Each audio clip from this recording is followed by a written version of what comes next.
Hi everyone, this is Victoria, the teen librarian from the Waco-McLennan County Libraries. And today I'm here to talk to you about a great book. It's called Wicked Fox by Kat Cho. This is a Korean urban fantasy romance, and it is centered around the Korean fables of the gumiho, the nine-tailed fox. Gumiho are beautiful, they're powerful, and they are disguised as beautiful women, often evil beautiful women, who have to hunt humans to survive. So our Gumiho, or our main Gumiho in this story, is Mi Young, who is an 18-year-old transfer student living in Seoul, and she has a problem. For starters, she's half Gumiho, half human, much to the chagrin of her fully Gumiho mother. But her problem is that she has to hunt humans to survive. But the human part of her feels this is wrong, and so she compromises by hunting as little as possible and enlisting the help of a shaman to hunt only unrepentant criminals. So she's fairly content in that life, everything's good, but one day she comes across this human being attacked by a dokebi, which is a goblin, and she feels compelled to help this innocent human, so she intervenes. He survives, but she accidentally reveals her true form to the boy, Ji-hoon, and that sets off the plot of this novel. Because in the process, she loses her fox bead, or her yawu gusel. Now, Mi-young didn't even know she had a fox bead, and a fox bead is the part of a gumiho that allows them to siphon gi, the energy, to actually be able to survive and live off of that energy. So she didn't even know she had one. Her mother had always told her they don't exist. And so she's shocked to even see it, shocked that it's out of her, and even worse, she doesn't know how to get it back in. And Mi-young only has until the next time she has to feed to get that Yawu Gusel back in. So basically the plot of the book is her trying to figure out how to get that back in and living life along the way, trying to keep everything a secret because Ji-hoon, well, he knows now that she's a gumiho, and she made him promise to not tell anyone because she threatened to kill him.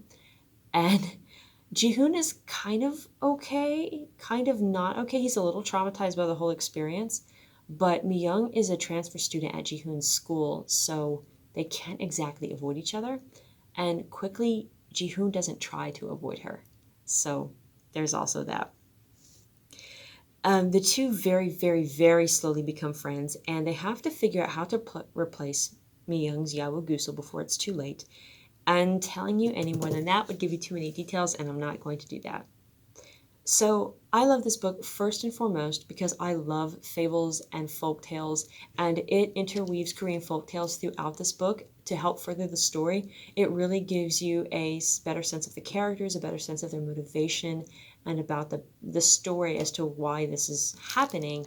And I was immediately drawn to the book just when I saw that there were fables in there, because that's my favorite. But I also love that they did not rush the character development. It was slow, it was messy, it was nonlinear. Nobody really became anything that they weren't. They grew up, they went through things that obviously affected them greatly, but they never really were transformed into something that was unrealistic compared to what they had been.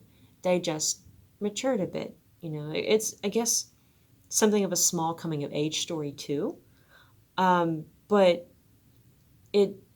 it flowed well. It's not a particularly thin book, so she had a lot of room to develop the characters, and she did. She put a lot of love into this book, and I think it's really obvious. But there's also, of course, the romantic elements, like I had said, and as you've probably already guessed, it's between Mi-young and Ji-hoon, and I felt that maybe it was a bit predictable, but it wasn't disrespectful to who the characters were. They retained their personality. They reacted reliably based on their personality, and it didn't try to rush it or make it something that it wasn't. And both of the characters have things that have hurt them in the past, so they are realistically grappling with that as they're trying to get by in the life that they're currently living and dealing with what they have or what they don't have. So it was good. It was good. And the ending it's bittersweet. It's sad. It's sad. But it's bittersweet, and you may cry during this book because there are definitely some parts that are they're tragic because you're seeing what these characters are going through, and they're suffering.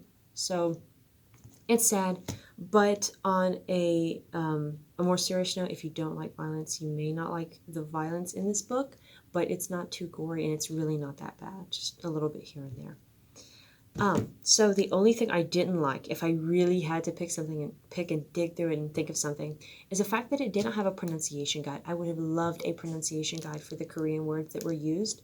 But online on YouTube, the author has a video where she pronounces all of the words she used that were in Korean, and she also has a short video series that talks about the fables of the Gumiho and other fables that related to this book, Wicked Fox. So, the best part about this book is that it has a sequel, and it's already out. We already have it. It's on the shelves and checked in. It's called Vicious Spirits. So go online, come by, give us a call, and find the copy nearest you. But until then, that was Wicked Fox by Kat Cho. Thanks for watching. Bye.